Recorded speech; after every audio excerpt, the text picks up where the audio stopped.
Bonjour à tous, bienvenue dans notre émission de lecture biblique.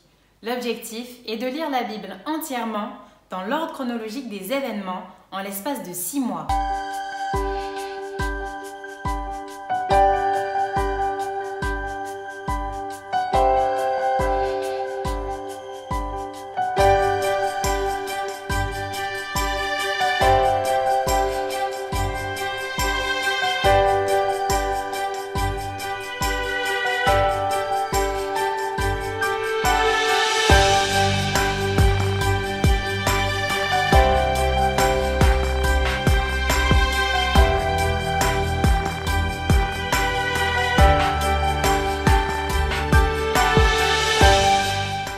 Vous pouvez suivre ce plan en cliquant sur le lien dans la description. N'hésitez pas à vous abonner à notre chaîne YouTube evry.adventiste afin de recevoir les nouvelles vidéos de lecture. N'hésitez pas à mettre en commentaire si vous souhaitez suivre ce challenge avec nous. Aujourd'hui, nous allons lire les chapitres 8 à 11 de la Genèse, puis les chapitres 1 à 5 du livre de Job. Genèse, chapitre 8. Dieu se souvint de Noé, de tous les animaux et de tout le bétail qui était avec lui dans l'arche. Et Dieu fit passer un vent sur la terre, et les eaux s'apaisèrent. Les sources de l'abîme et les écluses des cieux furent fermées, et la pluie ne tomba plus du ciel. Les eaux se retirèrent de dessus la terre, s'en allant et s'éloignant, et les eaux diminuèrent au bout de 150 jours. Le 7e mois, le 17e jour du mois, l'arche s'arrêta sur les montagnes d'Arara. Les eaux allèrent en diminuant jusqu'au 10e mois. Le 10e mois, le 1er jour du mois, apparurent les sommets des montagnes. Au bout de 40 jours, Noé ouvrit la fenêtre qu'il avait faite à l'arche. Il lâcha le corbeau qui sortit, partant et revenant jusqu'à ce que les eaux eussent séché sur la terre. Il lâcha aussi la colombe pour voir si les eaux avaient diminué à la surface de la terre. Mais la colombe ne trouva aucun lieu pour poser la plante de son pied, et elle revint à lui dans l'arche, car il y avait des eaux à la surface de toute la terre. Il avança la main, la prit et la fit rentrer auprès de lui dans l'arche. Il attendit encore 7 autres jours, et il lâcha de nouveau la colombe hors de l'arche. La colombe revint à lui sur le soir, et voici, une feuille d'olivier arrachée était dans son bec. Noé connut ainsi que les eaux avaient diminué sur la terre. Il attendit encore 7 autres jours, et il lâcha la colombe, mais elle ne revint plus à lui. L'an 601, le 1er mois, le 1er jour du mois, les eaux avaient séché sur la terre. Noé ôta la couverture de l'arche. Il regarda, et voici, la surface de la terre avait séché. Le 2e mois, le 27e jour du mois, la terre fut sèche. Alors, Dieu parla à Noé en disant : « Sors de l'arche, toi et ta femme, tes fils, et les femmes de tes fils avec toi. Fais sortir avec toi tous les animaux de toute chair qui sont avec toi, tant les oiseaux que le bétail et tous les reptiles qui rampent sur la terre, qu'ils se répandent sur la terre, qu'ils soient féconds et multiplient sur la terre. » Et Noé sortit avec ses fils, sa femme et les femmes de ses fils. Tous les animaux, tous les reptiles, tous les oiseaux, tout ce qui se meut sur la terre, selon leur espèce, sortirent de l'arche. Noé bâtit un autel à l'Éternel. Il prit de toutes les bêtes pures et de tous les oiseaux purs, et il offrit des holocaustes sur l'autel. L'Éternel sentit une odeur agréable, et l'Éternel dit en son cœur : « Je ne maudirai plus la terre à cause de l'homme, parce que les pensées du cœur de l'homme sont mauvaises dès sa jeunesse. Et je ne frapperai plus tout ce qui est vivant comme je l'ai fait. Tant que la terre subsistera, les semailles et la moisson, le froid et la chaleur, l'été et l'hiver, le jour et la nuit ne cesseront point. Genèse, chapitre 9. Dieu bénit Noé et ses fils et leur dit : Soyez féconds, multipliez et remplissez la terre. Vous serez un sujet de crainte et d'effroi pour tout animal de la terre, pour tout oiseau du ciel, pour tout ce qui se meut sur la terre et pour tous les poissons de la mer. Ils sont livrés entre vos mains. Tout ce qui se meut et qui a vie vous servira de nourriture. Je vous donne tout cela comme l'herbe verte. Seulement, vous ne mangerez point de chair avec son âme, avec son sang.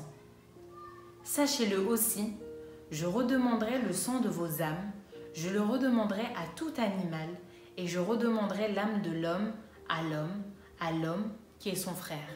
Si quelqu'un verse le sang de l'homme, par l'homme, son sang sera versé, car Dieu a fait l'homme à son image. Et vous, soyez féconds et multipliez, répandez-vous sur la terre et multipliez sur elle.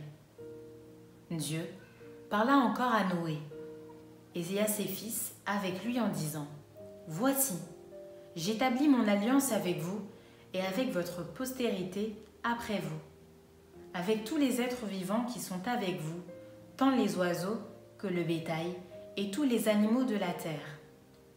Soit avec vous ceux qui sont sortis de l'arche, soit avec vous tous les animaux de la terre.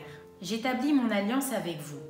Aucune chair ne sera plus exterminée par les eaux du déluge, et il n'y aura plus de déluge pour détruire la terre. Et Dieu dit : C'est ici le signe de l'alliance que j'établis entre moi et vous, et tous les êtres vivants qui sont avec vous, pour les générations à toujours. J'ai placé mon arc dans la nuit, et il servira de signe d'alliance entre moi et la terre. Quand j'aurai rassemblé des nuages au-dessus de la terre, l'arc paraîtra dans la nuit, et je me souviendrai de mon alliance entre moi et vous, et tous les êtres vivants de toute chair, et les eaux ne deviendront plus un déluge pour détruire toute chair. L'arc sera dans la nuit, et je le regarderai pour me souvenir de l'alliance perpétuelle entre Dieu et tous les êtres vivants, de toute chair qui est sur la terre. Et Dieu dit à Noé : Tel est le signe de l'alliance que j'établis entre moi et toute chair qui est sur la terre. Les fils de Noé qui sortirent de l'arche étaient Sem, Cham et Japheth. Cham fut le père de Canaan. Ce sont là les 3 fils de Noé, et c'est leur postérité qui peupla toute la terre. Noé commença à cultiver la terre et planta de la vigne. Il but du vin, s'enivra et se découvrit au milieu de sa tente. Cham, père de Canaan, vit la nudité de son père et il le rapporta dehors à ses 2 frères. Alors Sem et Japheth prirent le manteau, le mirent sur leurs épaules, marchèrent à reculons et couvrirent la nudité de leur père. Comme leur visage était détourné, ils ne virent point la nudité de leur père. Lorsque Noé se réveilla de son vin, il apprit ce que lui avait fait son fils cadet. Et il dit : Maudit soit Canaan, qu'il soit l'esclave des esclaves de ses frères. Il dit encore : Béni soit l'Éternel, Dieu de Sem, et que Canaan soit leur esclave. Que Dieu étende les possessions de Japheth, qu'il habite dans les tentes de Sem, et que Canaan soit leur esclave. Noé vécut après le déluge 350 ans. Tous les jours de Noé furent de 950 ans, puis il mourut. Voici la postérité des fils de Noé, Sem, Cham et Japheth. Il leur naquit des fils après le déluge. Les fils de Japheth furent Gomer, Magog, Madai, Javan, Tubal, Méchec et Tiras. Les fils de Gomer, Ashkenaz, Riphat et Togarma. Les fils de Javan, Elisha, Tarsis, Kittim et Dodanim. C'est par eux qu'ont été peuplées les îles des nations, selon leurs terres, selon la langue de chacun, selon leur famille, selon leur nation. Les fils de Cham furent Cush, Mitzraïm, Put et Canaan. Les fils de Cush, Saba, Avila, Sapta, Raïma et Saptega. Les fils de Raïma, Séba et Dedan. Cush engendra aussi Nimrod. C'est lui qui commença à être puissant sur la terre. Il fut un vaillant chasseur devant l'Éternel. C'est pourquoi l'on dit, comme Nimrod, vaillant chasseur devant l'Éternel. Il régna d'abord sur Babel, Érec, Akkad et Calné au pays de Shinéar. De ce pays-là sortit Assur. Il bâtit Ninive, Roboth, Ir, Kalash et Rézen entre Ninive et Kalash. C'est la grande ville. Mitzraïm engendra les Ludim, les Anamim, les Léabim, les Naphtuim, les Patrusim, les Casluim, d'où sont sortis les Philistins et les Caphtorim. Canaan engendra Sidon, son premier-né, et Heth. Et les Jébusiens, les Amoréens, les Girgasiens, les Éviens, les Arkiens, les Siniens, les Arvadiens, les Tsémariens, les Hamathiens. Ensuite, les familles des Cananéens se dispersèrent.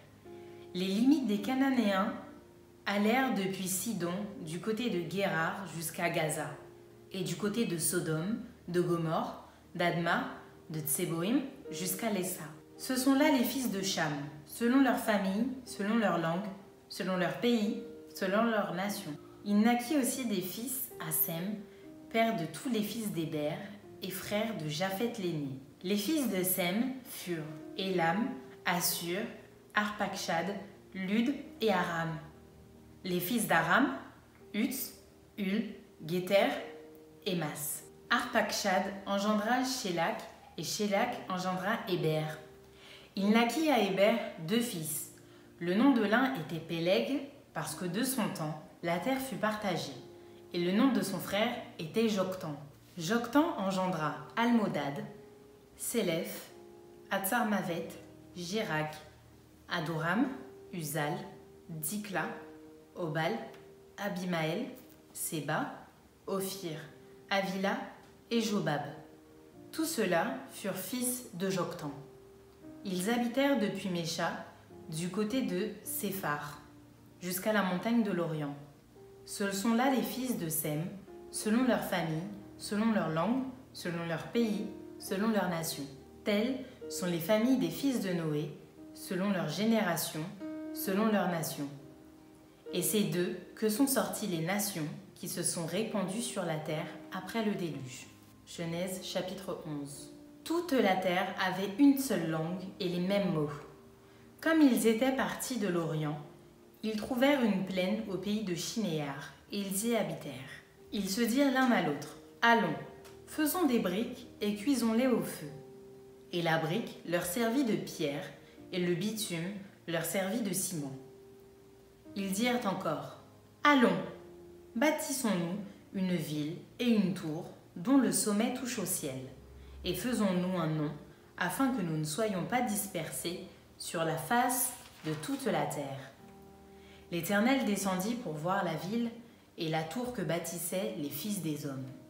Et l'Éternel dit, « Voici, ils forment un seul peuple et ont tous une même langue. Et c'est là ce qu'ils ont entrepris. Maintenant, rien ne les empêcherait de faire tout ce qu'ils auraient projeté. Allons, descendons et la confondons leur langage afin qu'ils n'entendent plus la langue les uns des autres. » Et l'Éternel les dispersa loin de là sur la face de toute la terre, et ils cessèrent de bâtir la ville. C'est pourquoi on l'appela du nom de Babel, car c'est là que l'Éternel confondit le langage de toute la terre, et c'est de là que l'Éternel les dispersa sur la face de toute la terre. Voici la postérité de Sem. Sem, âgé de 100 ans, engendra Arpachshad, 2 ans après le déluge. Sem vécut après la naissance d'Arpachshad 500 ans, et il engendra des fils et des filles. Arpachshad, âgé de 35 ans, engendra Shélak. Arpachshad vécut après la naissance de Shélach 403 ans, et il engendra des fils et des filles. Shélach, âgé de 30 ans, engendra Héber. Shélach vécut après la naissance d'Héber 403 ans, et il engendra des fils et des filles. Héber, âgé de 34 ans, engendra Péleg. Héber vécut après la naissance de Péleg 430 ans, et il engendra des fils et des filles. Péleg, âgé de 30 ans, engendra Reu. Péleg vécut après la naissance de Reu 209 ans, et il engendra des fils et des filles. Reu, âgé de 32 ans, engendra Sérug. Reu vécut après la naissance de Sérug 207 ans, et il engendra des fils et des filles. Sérug, âgé de 30 ans, engendra Nachor. Sérug vécut après la naissance de Nachor 200 ans, et il engendra des fils et des filles. Nachor, âgé de 29 ans, engendra Térak. Nachor vécut après la naissance de Térak 119 ans, et il engendra des fils et des filles. Térak, âgé de 70 ans, engendra Abram, Nachor et Haran. Voici la postérité de Térak. Térak engendra Abram, Nachor et Haran. Haran engendra Lot. Et Haran mourut en présence de Térak, son père, au pays de sa naissance, à Ur, en Chaldée. Abram et Nachor prirent des femmes. Le nom de la femme d'Abram était Sarai.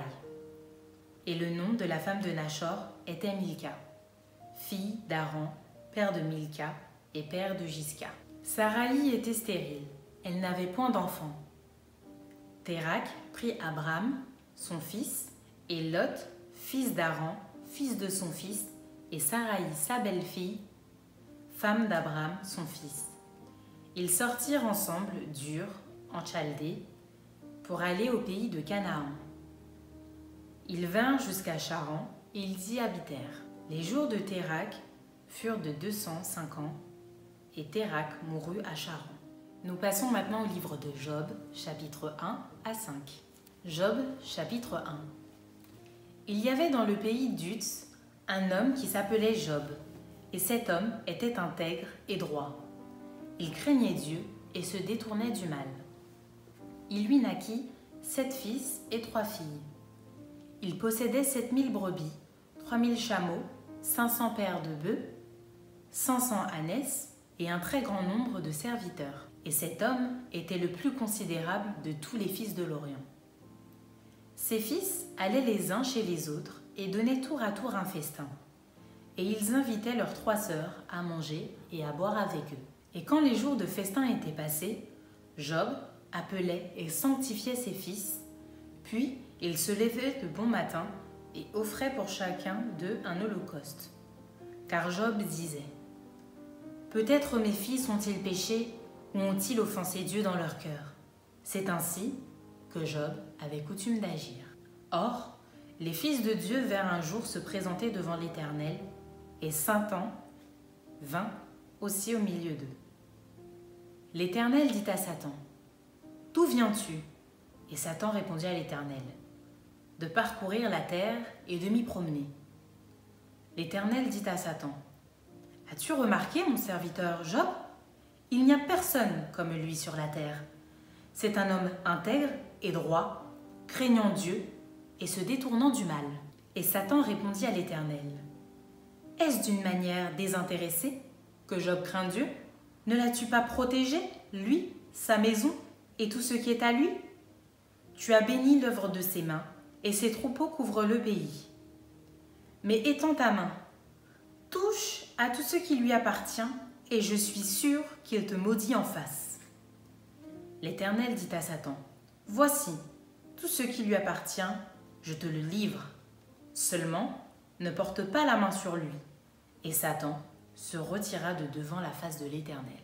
Un jour, que les fils et les filles de Job mangeaient et buvaient du vin dans la maison de leur frère aîné, il arriva auprès de Job un messager qui dit : « Les bœufs labouraient et les ânesses paissaient à côté d'eux.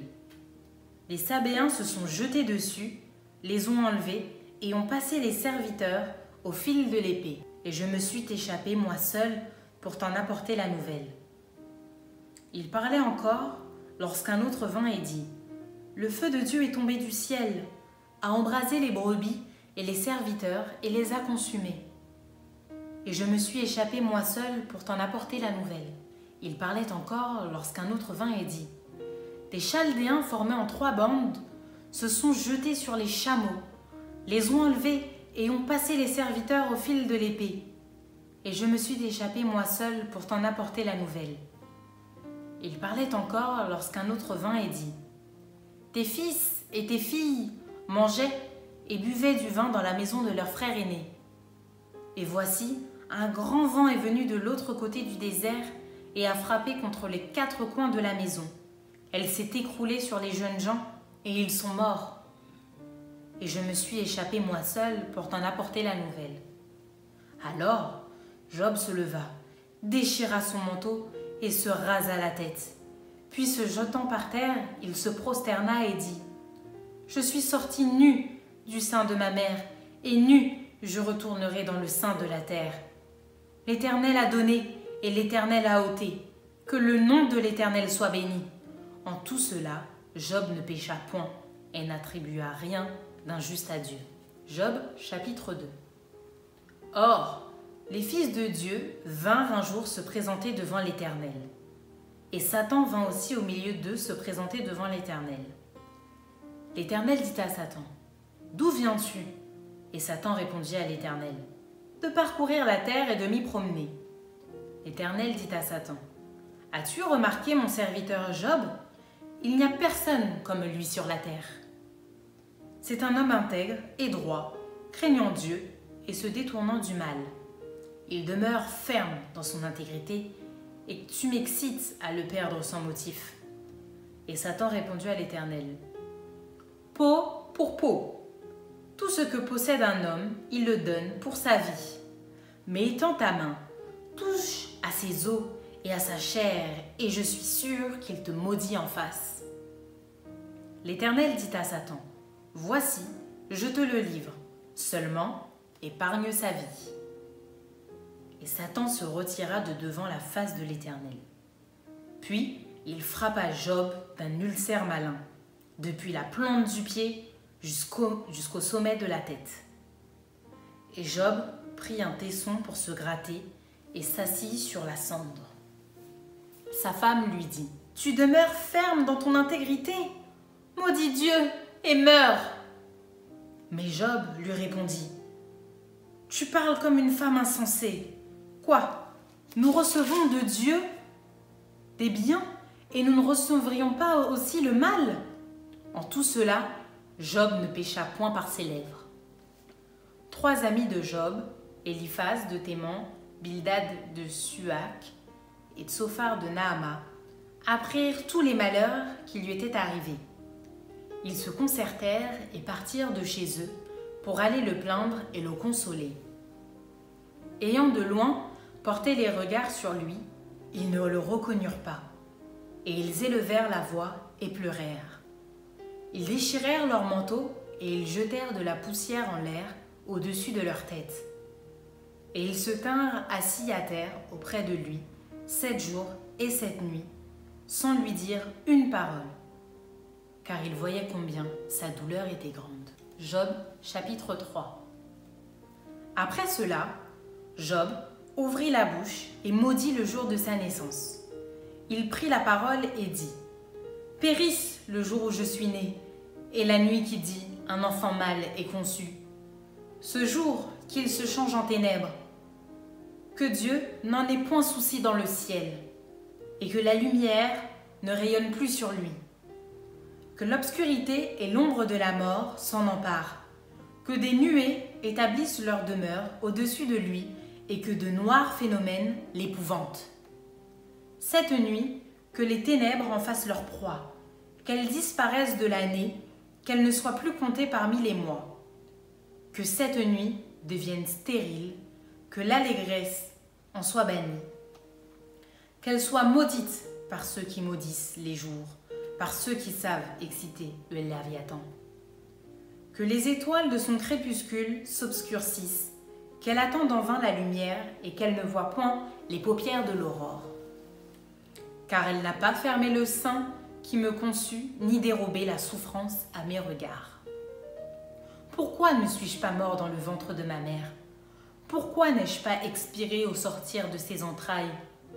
Pourquoi ai-je trouvé des genoux pour me recevoir et des mamelles pour m'allaiter? Je serai couché maintenant, je serai tranquille, je dormirai, je reposerai avec les rois et les grands de la terre qui se bâtirent des mausolées, avec les princes qui avaient de l'or et qui remplirent d'argent leur demeure. Ou je n'existerai pas, je serai comme un avorton caché, comme des enfants qui n'ont pas vu la lumière. Là, ne s'agitent plus les méchants, et là se reposent ceux qui sont fatigués et sans force.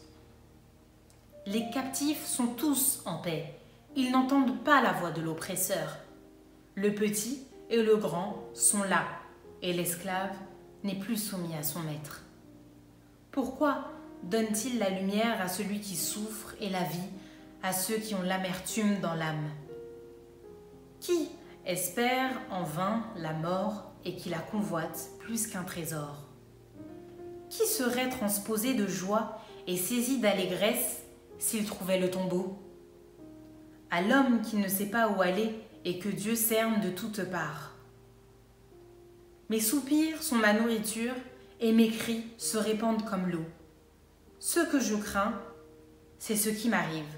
Ce que je redoute, c'est ce qui m'atteint.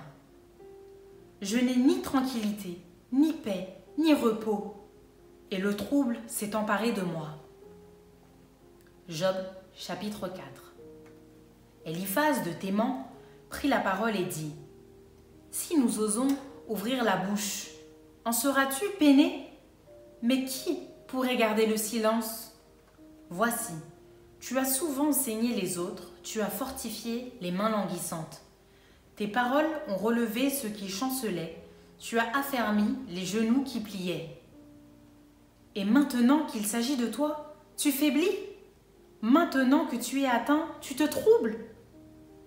Ta crainte de Dieu n'est-elle pas ton soutien? Ton espérance, n'est-ce pas ton intégrité? Cherche dans ton souvenir quel est l'innocent qui a péri. Quels sont les justes qui ont été exterminés? Pour moi, je l'ai vu. Ceux qui labourent l'iniquité et qui sèment l'injustice en moissonnent les fruits. Ils périssent par le souffle de Dieu. Ils sont consumés par le vent de sa colère. Le rugissement des lions prend fin. Les dents des lionceaux sont brisées. Le lion périt faute de proie et les petits de la lionne se dispersent.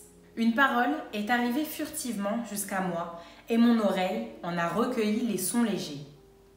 Au moment où les visions de la nuit agitent la pensée, quand les hommes sont livrés à un profond sommeil, je fus saisi de frayeur et d'épouvante, et tous mes os tremblèrent.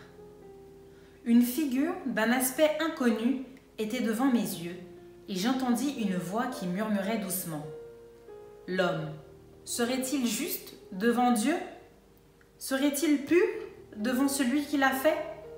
Si Dieu n'a pas confiance en ses serviteurs, s'il trouve de la folie chez ses anges, combien plus chez ceux qui habitent des maisons d'argile, qui tirent leur origine de la poussière et qui peuvent être écrasés comme un vermisseau. Du matin au soir, ils sont brisés, ils périssent pour toujours, et nul n'y prend garde. Le fil de leur vie est coupé, ils meurent, et ils n'ont pas acquis la sagesse. Job, chapitre 5. Crie maintenant, qui te répondra? Auquel des saints t'adresseras-tu? L'insensé périt dans sa colère, le fou meurt dans ses emportements. J'ai vu l'insensé prendre racine, puis, soudain, j'ai maudit sa demeure. Plus de prospérité pour ses fils, ils sont foulés à la porte et personne qui les délivre. Sa moisson est dévorée par des affamés qui viennent l'enlever jusque dans les épines, et ses biens sont engloutis par des hommes altérés. Le malheur ne sort pas de la poussière et la souffrance ne germe pas du sol. L'homme naît pour souffrir comme l'étincelle pour voler. Pour moi, j'aurai recours à Dieu, et c'est à Dieu que j'exposerai ma cause. Il fait des choses grandes et insondables, des merveilles sans nombre. Il répand la pluie sur la terre et envoie l'eau sur les campagnes. Il relève les humbles et délivre les affligés. Il anéantit les projets des hommes rusés et leurs mains ne peuvent les accomplir. Il prend les sages dans leurs propres ruses et les desseins des hommes artificieux sont renversés. Ils rencontrèrent les ténèbres au milieu du jour. Ils tâtonnent en plein midi comme dans la nuit. Ainsi, Dieu protège le faible contre leurs menaces et le sauve de la main des puissants. Et l'espérance soutient le malheureux, mais l'iniquité ferme la bouche. Heureux l'homme que Dieu châtie. Ne méprise pas la correction du Tout-Puissant. Il fait la plaie et il la bande. Il blesse et sa main guérit. 6 fois il te délivrera de l'angoisse et 7 fois le mal ne t'atteindra pas. Il te sauvera de la mort pendant la famine et des coups du glaive pendant la guerre. Tu seras à l'abri du fléau de la langue, tu seras sans crainte quand viendra la dévastation. Tu te riras de la dévastation comme de la famine, et tu n'auras point à redouter les bêtes de la terre. Car tu te feras alliance avec les pierres des champs, et les bêtes de la terre seront en paix avec toi. Tu jouiras du bonheur sous ta tente, tu retrouveras tes troupeaux au complet. Tu verras ta postérité s'accroître et tes rejetons se multiplier comme l'herbe des champs. Tu entreras au sépulcre dans la vieillesse, comme on emporte une gerbe dans son temps. Voilà ce que nous avons reconnu, voilà ce qui est. À toi d'entendre et de mettre à profit.